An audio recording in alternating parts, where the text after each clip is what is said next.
ఏపీలో MLA Koona Ravikumar episode hot topic గా మారింది. రవికుమార్ తనను వేధింపులకు గురి చేస్తున్నారంటూ ఓ మహిళా ప్రిన్సిపల్ చేసిన ఆరోపణలు పెద్ద దుమారం రేపుతున్నాయి. వీడియో కాల్లో కూన అసభ్యంగా ప్రవర్తించారనేది ప్రిన్సిపల్ ప్రధాన ఆరోపణ. అయితే ఇవి తప్పుడు ఆరోపణలని, ఈ కథకు కొంతమంది తెర వెనుక ఉండి ఆడిస్తున్న డ్రామా అనేది కూన రవికుమార్ ఆరోపణ.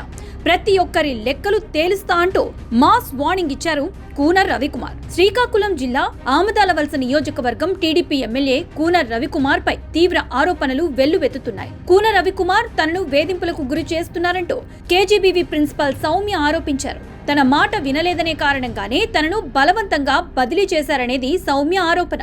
సౌమ్య చేసిన వ్యాఖ్యలు సిక్కోలు జిల్లాలో పెద్ద దుమారం రేపాయి. ఈ వ్యవహారం పార్టీ కేంద్ర కార్యాలయం వరకు చేరింది. దీంతో కూన తీరుపై పార్టీ అధినేత సీఎం చంద్రబాబు కూడా తీవ్ర ఆగ్రహం వ్యక్తం చేసినట్లు వార్తలొచ్చాయి. దీంతో అమెరికాలో ఉన్న కూన ఆగ మేఘాల మీద అమరావతి చేరుకున్నారు. ముందుగా చెప్పినట్లుగా నేరుగా వీడియో ముందుకు వచ్చారు. సౌమ్య తనపై చేసినవి నిరాధారమైనవి అని కొట్టిపారేశారు. బదిలీ చేస్తే వేధించినట్లు ఎలా అవుతుందని ఎదురు ప్రశ్నించారు కూన.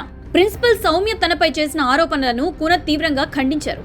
సభ్య సమాజం తలదించుకునేలా సౌమ్య ఆరోపణలు ఉన్నాయన్నారు. తన 20 ఏళ్ల రాజకీయ జీవితంలో ఎలాంటి వివాదాలు లేవన్నారు.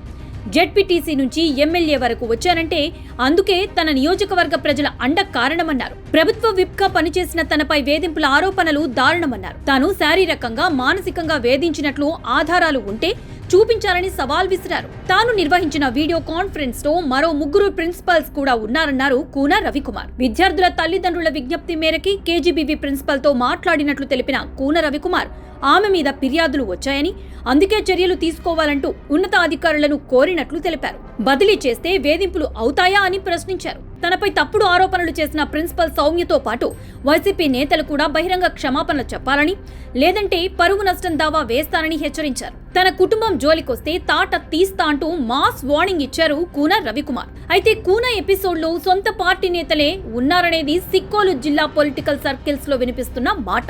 ముక్కుసూటిగా మాట్లాడే కూన రవికుమార్ తమకు అడ్డుగా ఉన్నారనే కారణంతో జిల్లాకు చెందిన ఓ సీనియర్ నేత ఈ వ్యవహారం మొత్తం నడిపించినట్లు తెలుస్తోంది.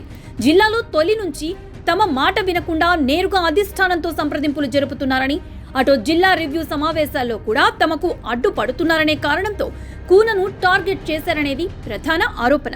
జిల్లాలో సీనియర్ నేతగా ఉన్న కూన రవికుమార్ ఇప్పటికే మంత్రి పదవి రేసులో ఉన్నారు. అయితే ఆయనకి బదులుగా ఇచ్చాపురం నుంచి హ్యాట్రిక్ ఎమ్మెల్యేగా గెలిచిన బెందాలం అశోక్ కు మంత్రి పదవి ఇప్పించాలనేది సీనియర్ నేత ఆలోచన. తనకు అత్యంత సన్నిహితంగా మెలిగే అశోక్ ని మంత్రిని చేస్తే జిల్లా కూడా తమ కంట్రోల్లోనే ఉంటుందనేది ఆ సీనియర్ నేత ఆలోచన. అందుకే అశోక్ కోసం కూన రవికుమార్ ని తప్పించే ప్రయత్నమే సౌమ్య వ్యవహారం అనేది జిల్లా టీడీపీ నేతల్లో వినిపిస్తున్న మాట. మొత్తానికి కూన ఎపిసోడ్ లో తెర వెనుక ఉన్న సీనియర్ నేత ఎవరనేది $1 మిలియన్ ప్రశ్న.